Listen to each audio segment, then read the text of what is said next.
दुर्योधन अपने शिविर में बेचैन था। उसकी आंखें लाल थीं। उसकी सांसों में तूफान था। उसी समय मामा शकुनी धीरे धीरे उसके शिविर में प्रवेश करते हैं। दुर्योधन कहता है, मामा अचानक शिविर में आना आपका क्या कारण है? कहिए मामा, अब भी क्या बचा है छिपाने को? मेरे श्रेष्ठ योद्धा मर रहे हैं, मेरी सेना टूट रही है और कृष्ण पांडवों को बचाते फिर रहे हैं। क्या मेरे लिए कोई राह बाकी है? शकुनी ने दुर्योधन को कुछ पल शांत देखा। फिर शकुनी ने कहा, दुर्योधन, आज मैं वह रहस्य बताने आया हूँ जो मैंने अपने हृदय में बरसों से बंद कर रखा था। एक ऐसा रहस्य जो इस पूरे युद्ध को जन्म देने वाला वास्तविक बीज है। कर्ण या द्रोण भी इस रहस्य को नहीं जानते थे। दुर्योधन चौंका। वास्तविक बीज? कृष्ण तो कहते हैं कि यह धर्म युद्ध है। तो फिर आप किस बीज की बात कर रहे हैं? शकुनी धीरे से बैठ गया।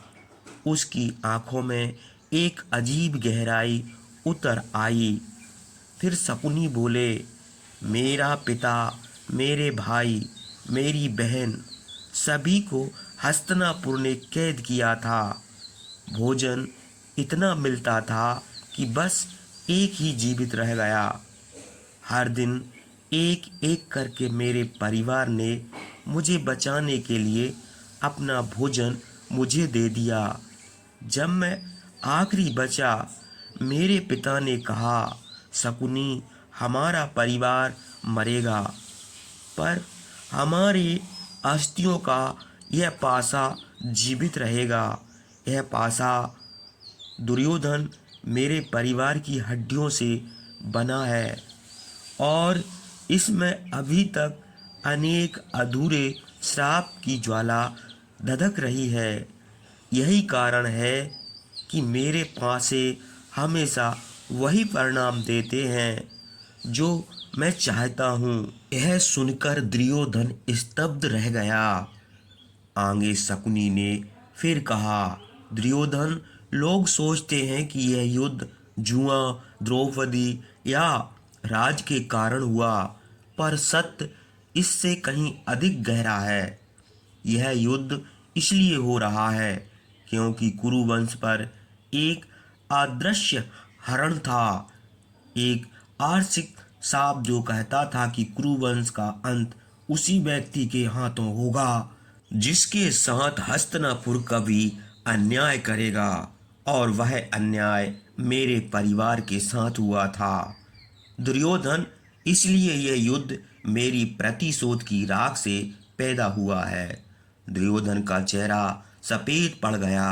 दुर्योधन, तो क्या मेरी लड़ाई, मेरी महत्वाकांक्षा, मेरी मित्रता, इन सब के पीछे आपका प्रतिशोध था? शकुनी ने धीमे से कहा, प्रतिशोध नहीं, उस श्राप की पूर्ति, कुरुवंश का अंत लिखा था, और मैं केवल उस दिशा की हवा हूँ जो नियति को आगे बढ़ा रहा हूँ। फिर शकुनी बोले, दुर्योधन, एक बात और है।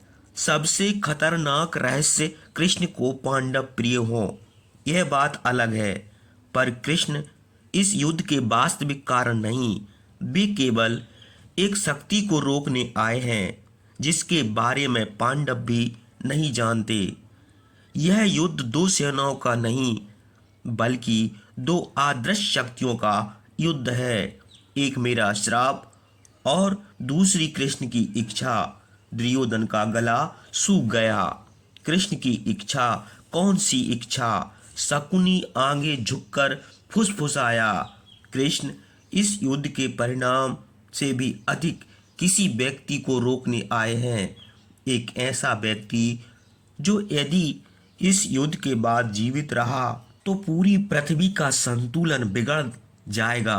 एक ऐसा व्यक्ति जिसकी शक्ति से स्वयं देवता भी भयभीत हैं। दुर्योधन कांप उठा। उसने कहा, कौन कौन है वह? शकुनी ने धीरे से कहा, वह अभी जीवित है, युद्ध में भी उपस्थित है। कौरव पांडव दोनों पक्षों को देख रहा है और कृष्ण उसकी शक्ति को रोकने आए हैं, क्योंकि यदि वह जाग गया तो युद्ध छोटा पड़ जाएगा, प्रलय बड़ा हो जाएगा। दुर्योधन की आंखें भय से चौड़ी हो गईं। तो क्या कृष्ण इस युद्ध को बचाने नहीं बल्कि किसी और संकट को रोकने आए हैं? शकुनी ने सिर झुकाकर कहा, हाँ दुर्योधन, और यह रहस्य न ग्रंथों में मिलेगा न कथाओं में। यही कारण है कि कृष्ण हमेशा मुस्कुराते रहते हैं, क्योंकि वे जानते हैं कि लोग युद्ध को देख रहे हैं, पर वे उस शक्ति को देख रहे हैं जो युद्ध के बाद जाग सकती है। दुर्योधन ने घबरा कर कहा, मामा कौन है वह? युद्ध में ऐसा कौन उपस्थित है जिससे देवता भी डरे? शकुनी ने धीमे कांपते स्वर में कहा, दुर्योधन, जिस शक्ति की मैं बात कर रहा हूँ वह कोई योद्धा नहीं, वह कोई राजा नहीं, वह तो स्वयं विनाश का बीज है।